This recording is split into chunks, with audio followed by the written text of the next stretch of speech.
This trade war was the wrong trade war for the United States to start to fight to start with. My concern is that the greatest predictability in the world of today is the unpredictability of the United States, and the greatest certainty in the world of today is the uncertainty of the United States and, unfortunately, President Trump.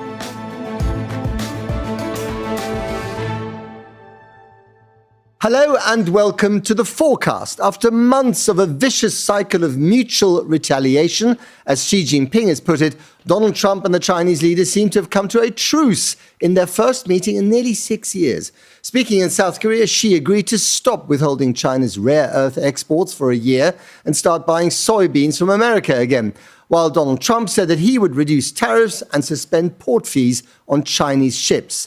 But how long will this amicable relationship last? Will all of this signal a closer tie between the world's two biggest economies?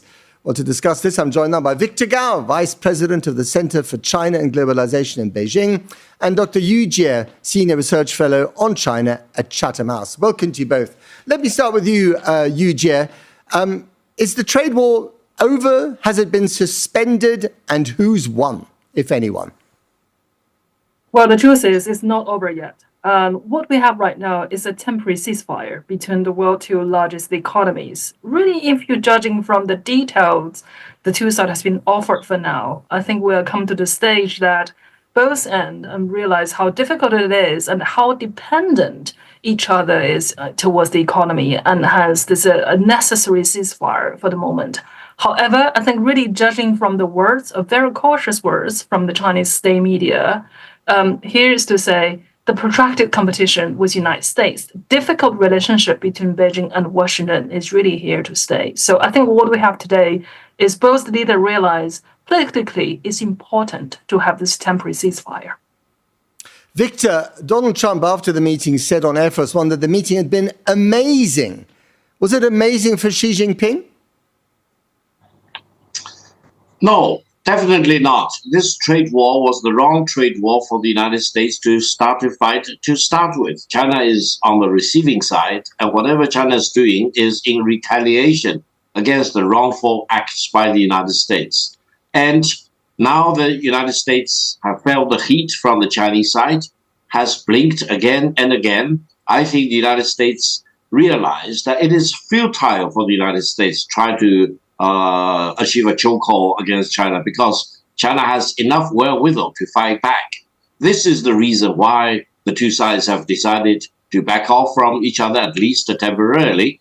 And I think going forward, the litmus test is whether the United States really honors whatever it has agreed in the summit meeting in the Republic of Korea, and that will decide whether China will again retaliate against whatever the United States may want to change from what they agreed in South Korea.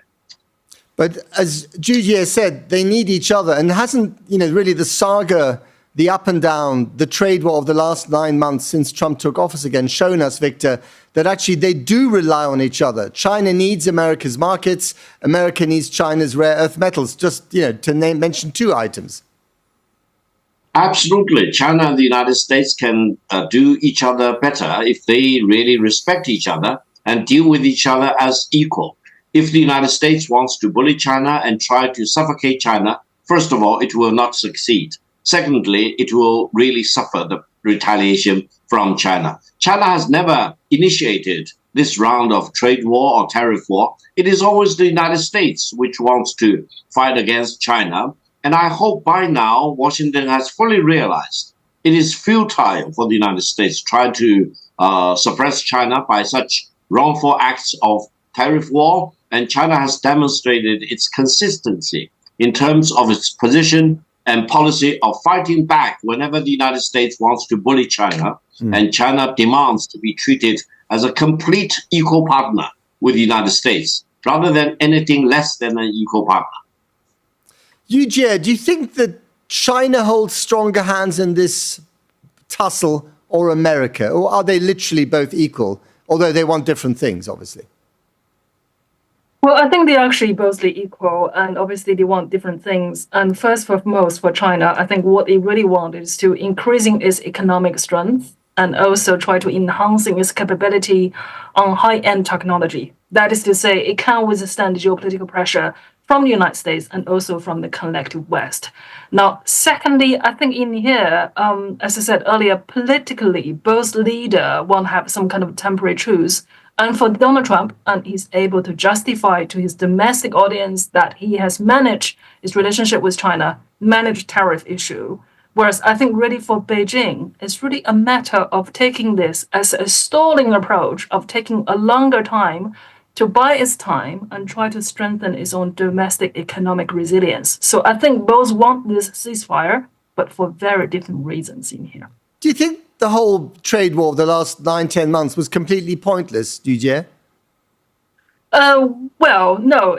I think surely it is really a sense of testing who has the strengths and who blink first. And obviously, Beijing has really taken a playbook provided by the United States, that is to say, using the maximum pressure to your opposition to achieve what I want. And I think that's the playbook Beijing has learned. So it put in a way that I think the United States has inadvertently become the best teacher for China and how to be a superpower. Victor, what's your response to that? Well, China does not need an additional teacher. China does not want to be a superpower. China just wants to be treated as an equal and on fair basis. Hang on a minute, I'm going to interrupt you there. You said China doesn't want to be a superpower. Come on. China wants to be a superpower. China is a superpower. A superpower, by Chinese definition, is some country very abrasive, very much domineering against others, and never treats other countries as an equal. Now, this trade war or the tariff war is completely pointless. It shows that the United States cannot win this trade war. And I hope President Trump will tell the American people that it is the American people who will eventually pay the bulk of all the tariffs charged by the United States against all the other countries, including against China. China will never pay a single penny of the tariff charged by the United States against Chinese export to the United States. Therefore, I truly believe this trade war is really much ado about nothing. It demonstrates the United States doesn't care about free trade. It really wants to throw a wedge into free trade for what? For damaging and ruining its own reputation and respectability. How can you be so sure that China will... Go on, Yu Jie, please, weigh in. Sorry, if I may add in here, I mean, it's not to disregard or disagree with Dr. Gao in here. I think what we have in here right now is finally a G2 framework and has been admitted by the United States. Really, I'm speaking from the evidence, from the tweet that has been sent to the White House this morning by saying the G2 meeting is about to start. So I think really after this few months of trade war, the United States certainly has treated China as that sense of undisputed equal. So I think that's what China wants. And I think that's what Dr. Gao was saying about regarding the respect. I think it's that respect element and what we have as of today. Victor Gao, you've been quite rude about America and its intentions in the trade war. But Donald Trump has been nothing but polite about your leader, Xi Jinping. He called him a strong leader, a great leader. Why doesn't Xi Jinping return the compliment? Why don't you return the compliment? I always have the highest respect for the American people and for the ingenuity and the creativity of the United States as a nation. Now, sometimes I'm critical of President Trump and his trade policies. That doesn't mean that Victor Gao has any lack of respect for the American people. Now, for President Trump, while I applaud the fact that he used the nice words, pleasant words about China for President Xi Jinping, we always need to watch whatever he walks, and we cannot purely depend on whatever he talks. Therefore, this is the time to see whether he talks the talk and walks the walk.